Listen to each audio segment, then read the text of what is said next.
Peut-on finir Pokémon Noir avec un Miamiasme, le Pokémon le plus détesté de la licence? Ça, c'est des conneries. Les règles sont classiques pour ce challenge. Utilisez que mon Miamiasme, pas d'objets en combat, seulement des objets tenus et les esclaves sont autorisés. Allez, on lance le jeu. Le professeur nous dépose un cadeau dans ma chambre. J'ouvre le cadeau qui a une drôle d'odeur et... Oh, qu'est-ce que c'est que ce truc là? Je prends Miamiasme à la place de Vipellière pour ne pas avoir l'avantage du type sur un rival. Mon premier combat est contre Bianca. Mon Pokémon peut empoisonner dès le début du jeu et ça va m'être très utile. Je gagne facilement. Après le combat, ma chambre est dans un état pitoyable. Mais comment ils ont fait pour marcher sur le mur? Et au lieu de faire le combat dehors contre Cheren, je l'affronte encore une fois dans ma chambre. Même technique, mais je gagne de justesse. On se casse en vitesse pour que notre mère fasse le sale boulot. On retrouve le professeur dans son laboratoire. Je dois donner un surnom à mon Pokémon qui s'appellera... tu t'appelleras... Poubelle? C'est nul! Bref, je passe le tuto du professeur et penchons-nous sur mon Pokémon. Miamiasme est de type poison, avec des stats plutôt médiocres. Mais ce n'est pas le pire dans le jeu. Par contre, son move pool est minable. Je n'ai absolument rien pour passer les Pokémon de type acier, roche et spectre. Cependant, son talent puanteur va m'aider durant le challenge. Si mon Pokémon attaque un adversaire avec une capacité faisant des dégâts, alors il a 10% de chance de l'apeurer. Bref, j'arrive à Arabelle, j'écoute le discours de la Team Plasma. Parce que c'est notre projet!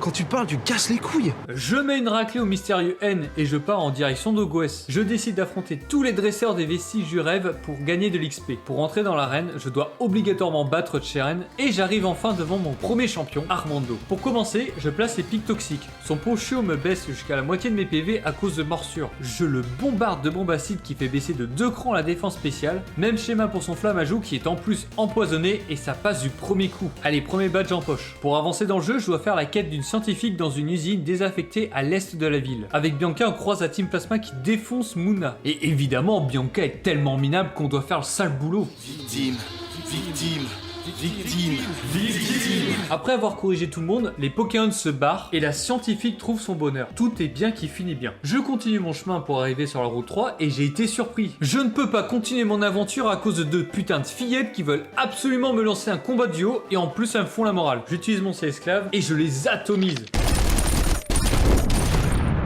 Bref, Cheren n'a toujours pas compris sa dernière défaite. On croise 2 sbires de la Team Plasma qui ont volé un Pokémon d'une gamine. Bianca s'occupe des ouin-ouin de la petite fille, pendant que Cheren et moi retroussons nos manches pour leur botter le cul. On rend le Pokémon à la gamine tout en se dirigeant à Maillard. Je tente l'arène en affrontant tous les dresseurs, je me présente devant Aloe et c'est maintenant que les vrais problèmes commencent. C'est très simple, Ponchien baisse ma défense avec gros yeux. Puis il enchaîne avec l'attaque bélier qui est une bonne attaque à ce stade du jeu. Et en plus cette attaque est stabée. Et si jamais je le passe, son Miradar utilise Vengeance et met KO ma poubelle. Vengeance a un effet unique. Sa puissance double si un Pokémon de l'équipe a été mis KO au tour précédent. Voyant que j'ai aucune chance, je pars détruire les non-mais-oui sur la route d'à côté. Je reviens au niveau 23 avec une nouvelle capacité stockage pour contrer les gros yeux. J'ai plus de facilité à battre son Ponchien, mais son Miradar utilise une autre technique hypnose qui m'endort et me finit juste après. Je tente plusieurs fois mais j'arrive vraiment pas. Sale rat de merde. Je reviens niveau 25. Ma stratégie est simple. Quand elle envoie son Ponchien, je booste ma défense pour devenir un mur. Je balance des bombes acides pour diminuer sa défense spéciale et je termine avec une attaque spéciale plus puissante d'Etritus. Après, elle envoie Miradar qui me fait beaucoup moins mal grâce à stockage. Je refais la même technique et ça passe. Allez, deuxième badge qui aurait été un peu plus compliqué.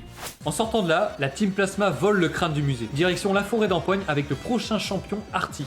Tiens, bizarrement les gamines ne m'empêchent pas d'avancer malgré mon unique Pokémon. Je ne rencontre aucun problème sur mon chemin, je traverse la forêt, reprends le crâne et pars en direction de Volocité en passant par le pont Sagiciel. Wow. Je voulais affronter le champion d'arène Artie. Perdu. Putain, Bianca cette minable s'est fait voler son Pokémon par la Team Plasma. Avec l'aide d'Artie et Iris, on les poursuit. Après un combat rapidos, la Team Plasma rend le Pokémon de Bianca et je vais enfin pouvoir continuer ma quête parce que je n'ai pas que ça à foutre. Je m'occupe de tous les dresseurs de l'arène pour arriver devant le champion Artie. Son Scobolide est une blague. Il fait très peu de dégâts et j'en profite pour placer 3 stockages. Je fais exprès de baisser sa défense spéciale avec des bombes acides pour le mettre KO. Son Krabicoque, même schéma. Quant à Maternelle, je profite de la faiblesse de son type avec 2 détritus et c'est plié. Allez, troisième badge en poche. En sortant de l'arène, Bianca et Cheren veulent me combattre chacun de leur côté. Je passe tout du premier coup. Je traverse le désert pour arriver à Méanville. À l'entrée de la ville, l'hôte de la pension se fait victimiser par la Team Plasma qui se cache derrière nous. On dégomme son Miradar et son... Oh... Bref, il se barre, je récupère une bicyclette de la part de l'hôte qui s'en va, et Bianca vient nous harceler. Attends quoi? Tu pouvais pas nous filer un coup de main quand je combattais le sbire numéro 568, putain? Bref, je vais aller me détendre avec N dans la grande roue. Celui-ci m'explique qu'il est roi de la Team Plasma, il me défie, et je perds lamentablement. Son cryptéro me fait Rafapsi qui me fait bien mal et me rend confus. Évidemment, je me blesse et il me termine juste après. Donc, je recommence la cinématique de la grande roue. Cette fois-ci, je passe car son cryptéro a préféré utiliser Tranchère qui ne me fait rien du tout. Je le mets au tapis ainsi que tous ses autres Pokémon. Direction l'arène où je vais finir par dégueuler à force d'être secoué dans tous les sens. Mon combat contre Inésia se passe mal. Malgré le boost de mes défenses avec stockage, il a suffi d'un seul coup de critique et de la paralysie pour déstabiliser ma stratégie et me battre. La seconde fois, la chance était de mon côté. Bomber empoisonne assez rapidement tous les Pokémon et me permet d'avoir ce 4ème badge. Pour célébrer ma victoire, je rentre dans le Music Hall pour montrer le potentiel de ma poubelle. Un vrai gentleman, n'est-ce pas? En continuant mon chemin, Cheren nous défie encore pour se prendre encore une nouvelle défaite. On croise le maître de la ligue qui a l'air de bien se faire chier et nous demande de bolos 2 pauvres gamins avec l'aide de mon rival. D'ailleurs, cette route 5 nous intéresse particulièrement car on peut trouver l'objet bout noir qui fait récupérer un 16ème de vie uniquement sur des Pokémon de type poison. Le seul moyen de l'avoir est d'affronter un miasme et voir s'il récupère des PV après avoir infligé des dégâts. Sachant qu'on a 20% de taux de rencontre et 5% qu'il soit tenu par ce Pokémon, ce qui nous laisse peu de chances de l'avoir. Et bah croyez-le ou non, le premier miasme que je croise possédait cet objet. Je le capture et je donne l'objet à ma poubelle. On se rend à la prochaine ville, Porion-Neuf, et nous retrouvons Bardan, le champion de la ville, qui nous demande de déloger la Team Plasma. On part au hangar frigorifique pour les retrouver et à ma grande surprise, je perds 2 fois contre le même sbire avec sa technique de connard qui consiste à me rendre confus puis m'endormir. Mais à la 3ème fois, je m'en sors plutôt bien et j'arrive à tous les passer. Malgré les craintes avec l'avantage du type sol du champion d'arène, je tente d'affronter tous les dresseurs. J'arrive devant le champion en ayant perdu une seule fois contre un de ses dresseurs. Avant de commencer, je porte l'Evolurock qui augmente de 50% ma défense et ma défense spéciale, puis je tente ma chance. Et c'est là que les galères commencent. Déjà, son escroco baisse ma vitesse avec Pietisol, ce qui fait que j'attaque obligatoirement en second tour. Après, il me fait Vantardise, qui certes augmente de 2 crans mon attaque, mais me rend confus. C'est qui tout double. Et pour finir, il me fait Tourmente qui empêche d'utiliser une capacité 2 fois de suite. Sauf que je n'ai qu'une seule attaque de type normal bélier pour passer son Minotaur, car mes attaques de type poison sont inefficaces sur lui. Pokémon que j'atteins même pas car son Batracné me termine après son escroco. Me rendant compte que mon niveau est trop faible, je décide d'éliminer tous les Norméouis. Oui, encore. Je monte au niveau 41 et je mets l'objet bout noir à ma poubelle, mais c'est encore la même histoire. Même si je passe ces 2 Pokémon, son Minotaur a juste à terminer facilement le travail de ses prédécesseurs. Je retourne taper encore les Norméouis en montant au niveau 45, ce qui me permet d'apprendre l'attaque la plus puissante de type poison, Détricanon. Détricanon qui a 70% de précision, 120 de puissance et 30% de chance de l'empoisonner. Au bout de plusieurs essais, je continue ma stratégie, je me booste avec stockage, son escroco continue la même technique, Piétisol, Vantardise et Tourmente, mais mon Détricanon le one-shot, je mets son Batracné au tapis avec mon bélier boosté grâce à Vantardise, et je bats son Minotaur avec un bélier coup de critique bien placé. Allez, 5ème badge en poche. Je croise Bianca à la minable en la battant facilement grâce à mon Détricanon, je me présente devant la grotte électrolyte, Bardan nous ouvre le passage qui était bloqué de base, à l'intérieur je retrouve N qui nous prévient que la Team Plasma nous attend pour nous défier et je... Oh les cailloux ils bougent! Je croise aussi le professeur et Bianca qui font des recherches scientifiques sur cette grotte trop stylée, je bats les sbires au premier sous-sol, et putain, je gagne difficilement contre N à cause de son grain dur et son mur de fer, mais ça passe du premier coup. En arrivant à Parsemille, on croise la championne d'arène qui nous demande de la rejoindre au sommet de la tour des cieux car elle a aperçu un Pokémon mal en point. Finalement, j'arrive au sommet pour qu'elle me dise qu'elle avait fait le nécessaire pendant que je me tapais tous les dresseurs sur mon chemin. Pour me réconforter, je sonne la cloche qui me permettra de foutre une branlée à tous les dresseurs de l'arène ainsi que Carolina qui n'a rien pu faire face à ma poubelle. Le seul bon moment de cette arène, c'est ça. En sortant de l'arène, je revois ce bon vieux N, il me dit que Gétis cherche les galets noirs et blancs. Je me demande ce que c'est. Je reprends la route 7 pour traverser le Mont Forêt qui est un vrai labyrinthe et arriver à la prochaine ville, Flocombe. Je me hâte pour affronter le champion d'arène. Je perds une première fois contre Polagriff car Vantardise me rend confus et évidemment ça se retourne contre moi. La deuxième fois, je bats son dernier Pokémon avec mon attaque bélier sauf que je meurs avant lui, ce que je considère comme une défaite. La troisième fois, je booste ma défense ainsi que ma défense P avec stockage et ça me permet de passer tous les Pokémon malgré malgré la vantardise. Ensuite, il y a Riri, Fifi et Loulou qui viennent nous emmerder pour dire que N est à la tour Dragospire. On se rend au nord de la ville avec Cheren et Zu. On affronte tous les sbires péniblement pour arriver au sommet de la tour. Après une cinématique bien sympathique de Zekrom, N nous demande à notre tour de chercher l'autre Pokémon légendaire avant de se barrer. Après cet événement, on se rejoint tous à Flocon pour expliquer le bordel et trouver une solution. On va au château amphi pour aller chercher le galet. Comme par hasard, on doit une nouvelle fois défoncer tous les sbires de la Team Plasma, tout ça pour au final ne rien trouver. Ah si, se faire humilier par Getis. On reçoit un appel important du professeur, direction le musée de Maya pour récupérer le galet blanc. C'est juste un caillou. On retourne à Flocon pour continuer notre route et on affronte notre rivale Bianca la minable. Ah bah non, elle n'est pas si nulle que ça. Je perds contre son Mastouf qui tank bien et nous défonce. La deuxième fois, je one-shot son Mastouf grâce à un coup de critique, mais ce Moshana m'endort et me rend confus, puis elle me met KO avec ses rafales psy.